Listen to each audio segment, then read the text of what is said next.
Magandang araw sa ating lahat. Ako nga pala si Corporal Elizer Euridina, 91453 Infantry Philippine Army, and a proud member of BSAR Class 198 in Patria.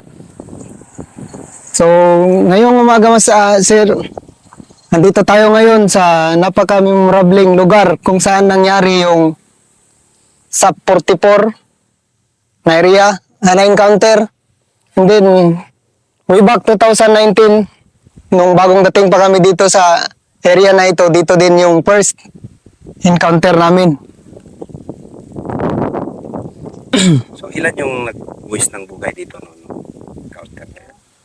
May dalawang tropang nagbuwis ng buhay dito nung encounter na yon, na sina Staff Sergeant Talibar at Corporal Sumilhig. Sabi mo, sir, dito sir, binalikan ulit natin yung... Sir, binalikan natin ulit yung area na ito dahil Kumusta na ngayon yung area dito? yung area dito ngayon, Master, is peaceful na dahil sa ginagawang civil military operations. Kaya naging kasundo na namin yung mga dating kalaban dito dating nakakalaban namin dito. Ngayon ay nakakasama na namin kahit na saan kami magpunta dito sa area na ito, sir. Wala nang gulo after. Meron pa naman na, sir, pero hindi na karamihan. Bali, bumalik lang yung gulo dito, sir, nung pumasok ulit yung ISIS. Nung afternoon? Afternoon, sir. So, pakituro mo daw, sir, kung saan kayo dyan nakipagbakbakan noon? Noong way back 2019, sir. 2019. Itong area na ito, sir, ito yung battleground ng Bravo Company namin, sir. Tapos, nung dito sa maisan na ito, sir, sa Nyugan na yan, sir. And then, bali kami, sir, is blocking lang kami dyan sa may dulo ng tulay, sir. Then, nung kasagsagan ng may no-wounded na sa kanila, sir, kami yung pumasok, sir, para i-recover yung wounded nila at may labas, sir. So, saan kayo nagkagaling? Diyan sa may dulo ng tulay, sir. Yung entrance talaga dito, sir. At ang kalaban naman, saan sila nakahilera? Nandito, sir. Galing dyan sa may kahoy na yan, sir. Pa-letter C sila papag ganun, sir. Papunta doon, sir, sa may... Yung may isa na sa Kanyugan na yan, sir. So, nag-umpisa yung putukan, mga...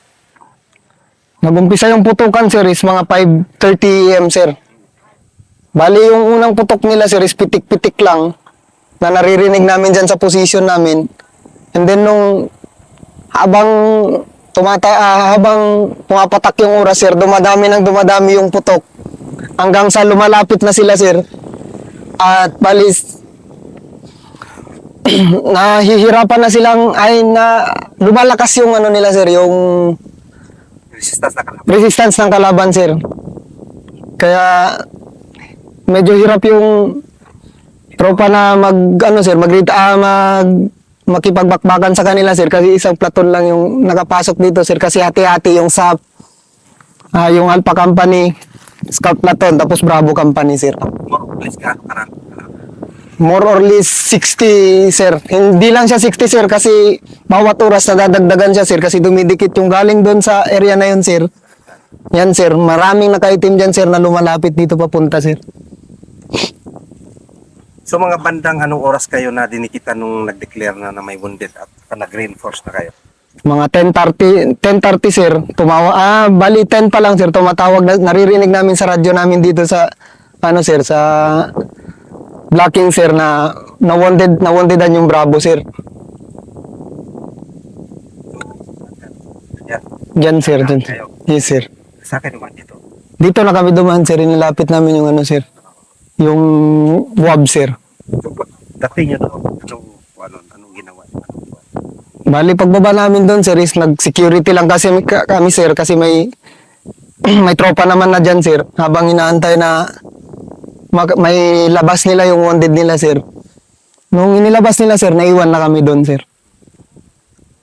Pero dito, bandang area, wala nang kalaban. Walang...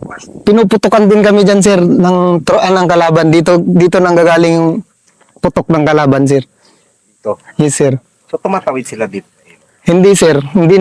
Wala sila sa ilog, sir. Kung nakikita nyo yung Nyugan na yun, sir, Oh, yan. doon nang gagaling yung maraming nakadamit ng itim, sir. Papunta dito, sir. Pali nahahati sila sir, papunta dito at saka papunta doon sir.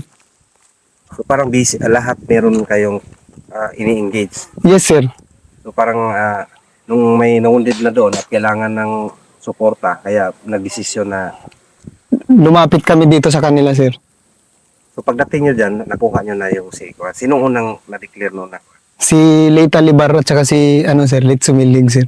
Pero buhay pa siya noon nung pagdating nyo. Yes sir, buhay pa si Lita Libar sir kasi nakakapagsalita, kinukumusta pa namin sir. Kinumusta namin sir, kinausap namin sir.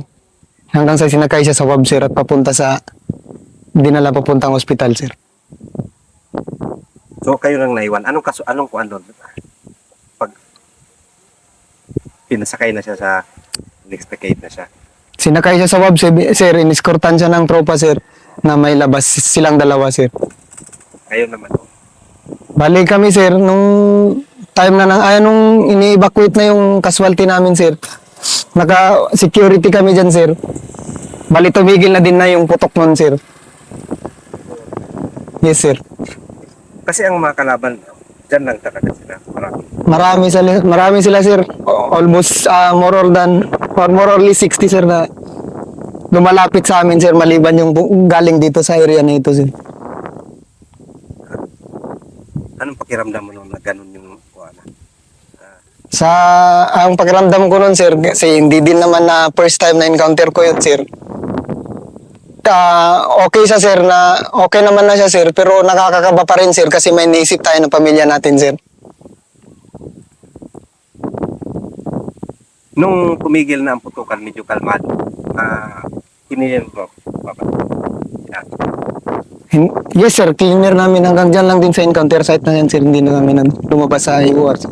Wala namang kuan. Bali, ang inabutan lang namin nung pumasok kami sa area na dyan sir is mga dugo na lang din sir. Siguro na-evacuate din nila yung casualty nila sir. So likod yan is anong meron sa area? Pawas din yan sir. Ilog yan sir, tugtong lang ilog na yan sir. So yung withdrawal nila lahat. Sa ilog sir, kasi nung medyo patigil na yung sir, yung firefight sir. May umandar na mga pump boat doon sa likod sir. Diyan sa may ilog na yan sir. Kali punta sila doon sir. Parang Yes sir, preparado sila sir.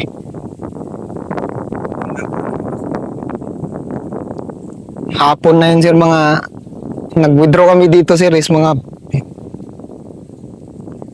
pagka umagahan pa kami nag-withdraw dito sir. ano pang ginawa nyo dito Bali, sinecure na lang namin yung area sir. At nakiramdam sir, baka may magre-retaliate pa ulit sir. Wala naman. At nung nangyari na sa kasalukuyan nun sir, wala naman na sir. Tumigil na din sila sir kasi kinausap pa sir.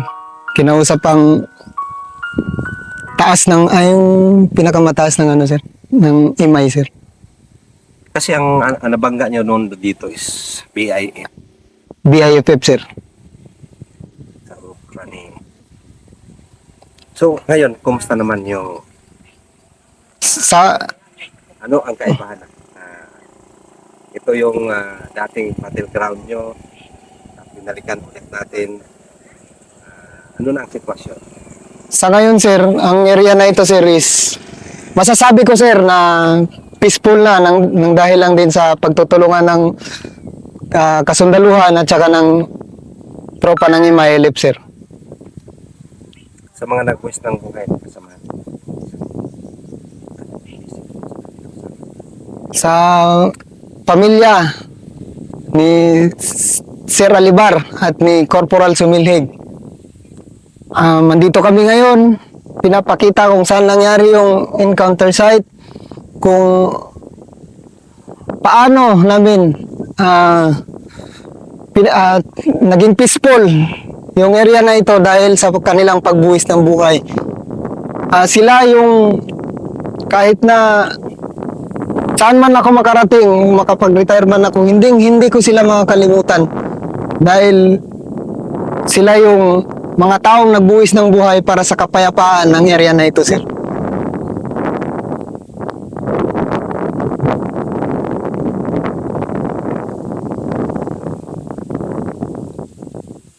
message mo naman sa ating mga kabataan ngayon? Sa ating mga kabataan dyan, mag-aral kayong mabuti. Kung iniidolo nyo yung pagiging sundalo, pagdating ng tamang edad nyo, mag-apply kayo, pero mag-aral muna kayo mabuti para maipagmalaki kayo ng inyong mga magulang. Yun lamang, sir.